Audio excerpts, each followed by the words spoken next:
You want to know the top 5 questions that we get asked all the time from our clients about living in Chicago? Well, watch this video to the end and you'll get them all. Now, whether you're drawn to the bustling streets of downtown, the cozy neighborhoods that provide the cultural mosaic that makes up Chicago, or the stunning lakefront views, Chicago has something for everybody. But navigating the Chicago real estate market can be challenging, and a key part of it is lifestyle choices that you need to make. Now, we've combined our experiences serving over 30 years in this market to provide you with some answers to the questions that most people typically ask. So let's get started. Now, one of the most common questions is there a good time to move to Chicago? Well, it depends on what you're looking for. Obviously, it's a little more challenging to move in the wintertime when you might be restricted because of the weather conditions. Also, if you're trying to buy a home in the middle of winter, sometimes you can't fully do a building inspection on, for example, the roof if it's covered in snow. Now, if you're renting, rent rates tend to peak in September and October, and they tend to dip to their lowest levels in March and April. Also, if you're looking to buy, you're going to find less inventory available during the holiday season. However, you might find more motivated sellers, and you're going to typically have less competition for those homes. So it really depends on what you're looking for. If you're looking for convenience, moving in the summer is best. If you're looking for better prices,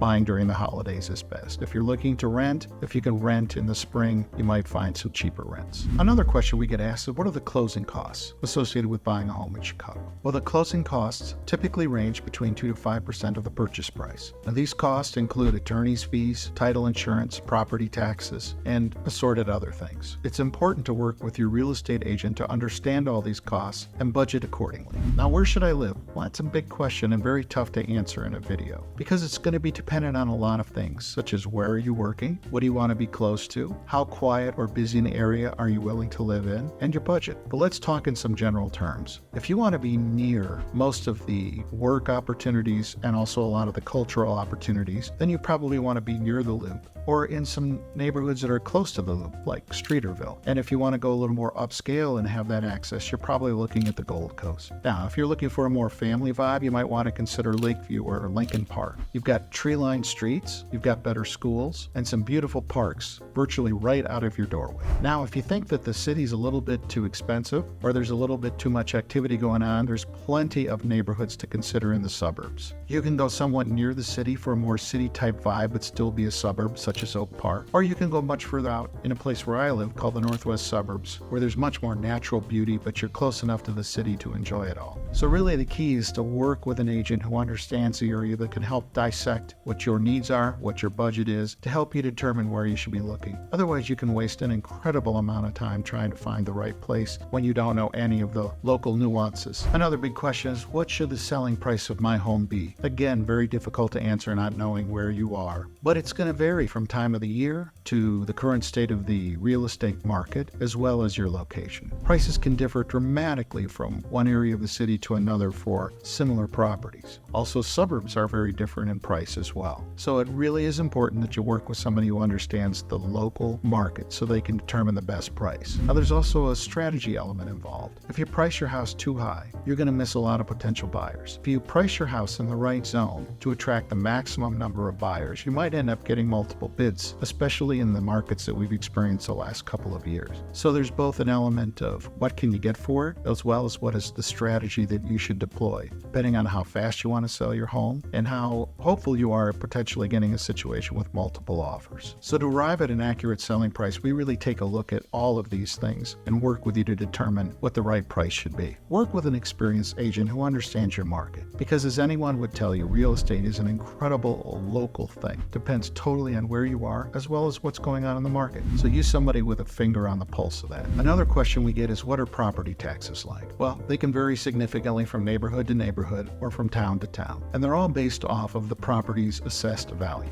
Property tax bill consists of several components, including local, county, and sometimes even special taxing districts. The total tax rate is expressed as a percentage of your assessed value. Now, the city of Chicago has its own property tax, and they can vary, but they're typically between 1.5% and 2%. Now, Chicago is located in Cook County, and Cook County also levies a property tax. So Cook County's portion could be an extra 2.5% to 3% of the property's assessed value, and the two together are your property taxes in Chicago. Now, you can get some special exemptions, such as a homeowner's exemption if you live in the home, or a senior citizen exemption. These can help reduce the overall tax burden. And you can also protest your property assessment value periodically. Now, it's important to note that the property assessed value that's used for taxes isn't necessarily the market value. They are two different things. The Rowe team is here to help you make informed decisions and to help you find your dream home in this great city. Now, if you found this video helpful, well, please help us by giving a thumbs up, sharing it with your friends, and subscribing to our channel. And if you want to talk to us about really helping you find the perfect home or determining the right price to sell your house at, we're here to help. We've had over 30 years experience in the Chicago area. So please give the Rowe team a call. Comment below and we can respond to that as well. We look forward to hearing from you, and we'd love to help you on your journey. Thanks so much.